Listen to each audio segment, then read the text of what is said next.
దేవుడు వరమిచ్చినా పూజారి కరుణించలేదన్నట్లుగా ఉంది ఇమ్మాన్యుయేల్ పరిస్థితి.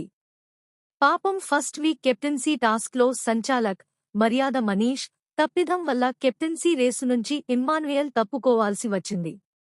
ఇక సెకండ్ వీక్లో కూడా అదే సీన్ రిపీట్ అయింది. అయితే ఈసారి సంచాలక్ మారాడు, కానీ ఫలితంలో మాత్రం ఏం తేడా లేదు. ఇప్పటికే మీకు సీన్ అర్థమై ఉంటుంది. ధీమాన్ పవన్ని గెలిపించడానికి, కెప్టెన్ చేయడానికి రీతూ చౌదరి శతవిధాలా కాదు సహస్ర విధాలా ప్రయత్నించింది. అందులో సక్సెస్ సాధించింది. కానీ జెన్యూన్గా ఆడిన భరణి, ఇమ్మాన్యుయేల్ లాంటి ప్లేయర్లకి మాత్రం చేతిలో చిప్ప మిగిలింది. ఇక బిగ్ బాస్ కూడా ఏం తక్కువ తినలేదు లెండి. ధీమాన్ కెప్టెన్సీ రేస్లో ఉండగా రీతూ చౌదరిని ఎవడైనా సంచాలక్గా పెడతాడా? ఆ పెడతాడా మీరే చెప్పండి. పెడితే తప్పేంటి అంటారా ఏంటి?